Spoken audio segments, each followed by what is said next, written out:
Hi, DJ here, founder of Calling All Messengers. Thanks for joining me on this third video of our series on Create a Life That You Love. I want to talk a little bit about calling all messengers. I started that many years ago because I believe that we are all messengers. We all have a message to share with the world. It's part of our heritage, what we've grown, what we've lived through, what we've learned from. This is my message to you, is sharing with you some of the experiences that I had and what I learned and what I struggled with. We all have the power within us to create a life that we love. That's why I created this 3 series on how to create a life that you love. And in the first video, I talked about, what do you want? Really, at a heart level, what do you want? And the concepts that I talked about are, we are in charge of our happiness. Happiness is a choice. And the second one was, we have been influenced by others. What are we going to do about it? And then the third one was, we are divine creative energy. If you didn't see that video, please go back and review that, or pause this one or watch it later. And in the second video, I talked about what is in the way of what we want. One of them was resentment. We harbor resentment. It's like poison, drinking the poison, hoping someone else gets hurt. Well, forgiveness is the only way to get on the other side of resentment. We've got to forgive. And forgiving or saying we're wrong, okay, they're not the same, but they can be the same, is like eating dirt. It's like, I can't believe that I'm about to do this because I've been holding on to this for so long and I'm not really sure I want to let go of it.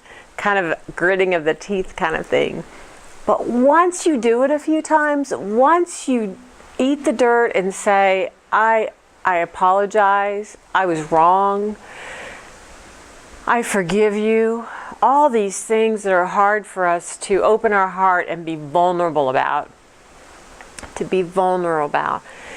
when we do that, when we step into vulnerability and honesty and being real and radical about being real, everything changes. Because a few times it's like dirt, but then it turns into sugar. It's like the sweetest thing we can possibly do for ourselves and our relationships is to say, oops, I apologize, oops, I was wrong, I forgive you, whatever the case may be. It frees us, it frees our heart, and then we truly can love other people with the fullest essence of our heart, because we have our whole heart to give.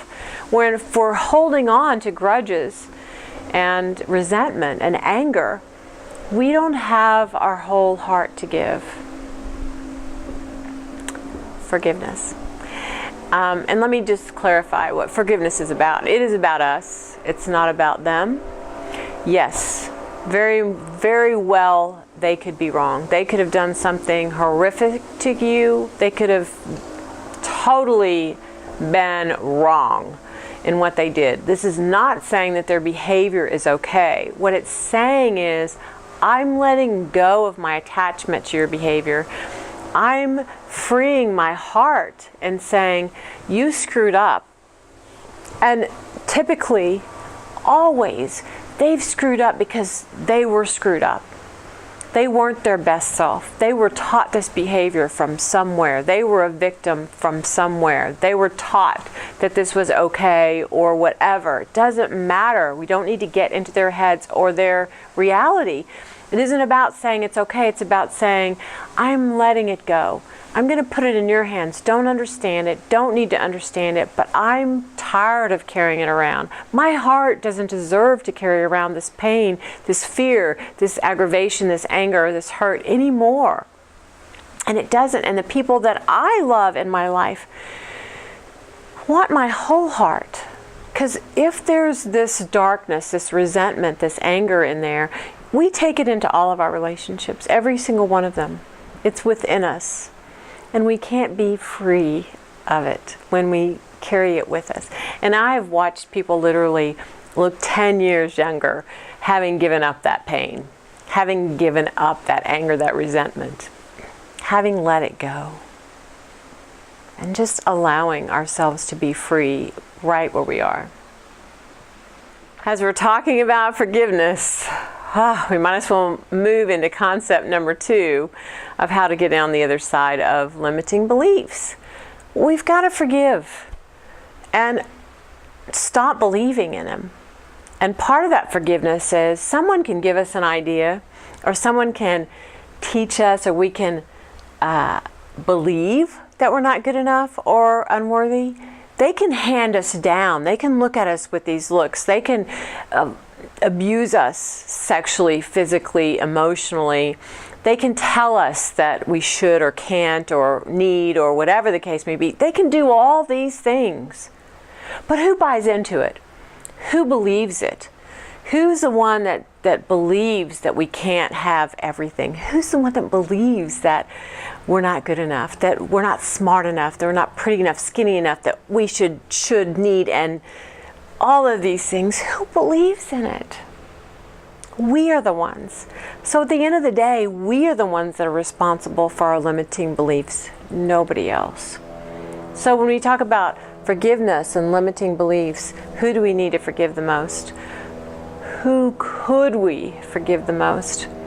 Who could we forgive so that we could really create a life that we loved? Who could we? I know who made it hard for me. I did.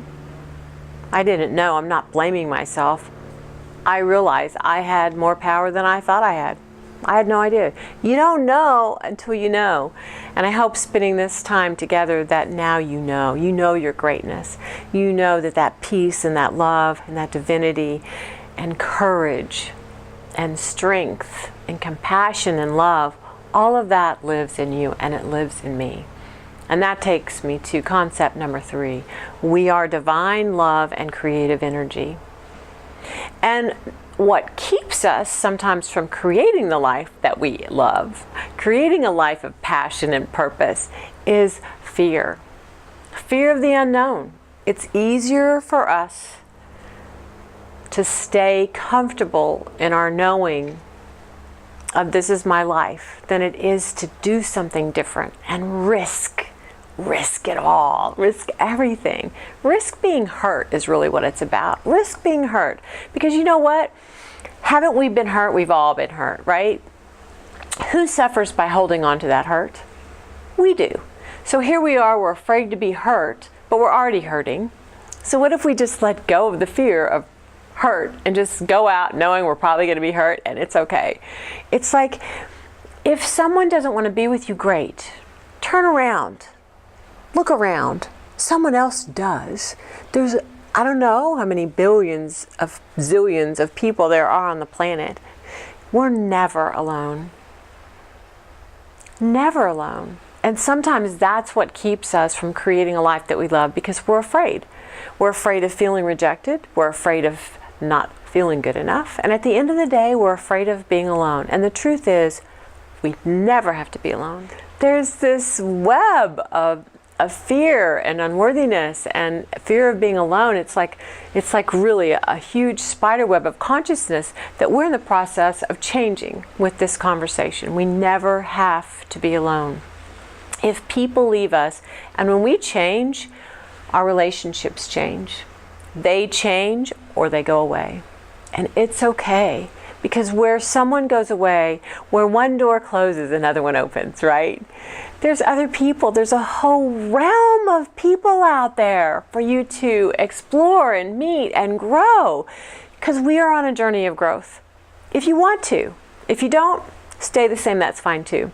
The one thing that I learned on this whole journey was huge for me. It's like, really, whether you call it God, Spirit, the divine universe, whatever your term is about that, doesn't matter. It's unconditional. It's like just there. And so we're part of that creative growth. So you get to ask yourself, what are you creating? You can create a life that you love right now with your thought, with being proactive instead of reactive, with opening up your imagination.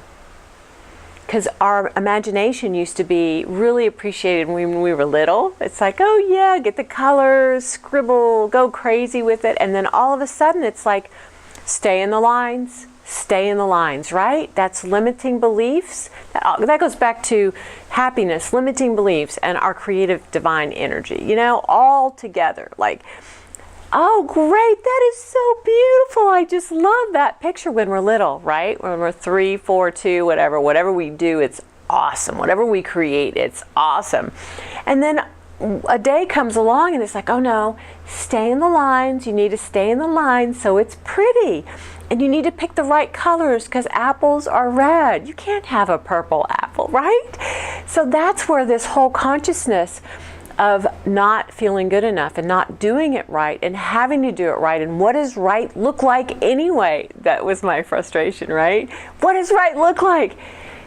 There's no such thing as right or wrong. There's you and there's me, and we're the same, and we're connected, and we're all part of divine love and creativity. So we get to create. It's like opening up the door to endless possibilities. Oh my gosh, this has been so much fun. Thank you, and I applaud you again for spending the time with creating a life that you love. I hope I've at least opened a door to endless possibilities possible for you, and it's been great spending time with you. So I'm going to leave you with these words. Until next time, be radiant, radical, and oh so real. Love and blessings to you. Bye.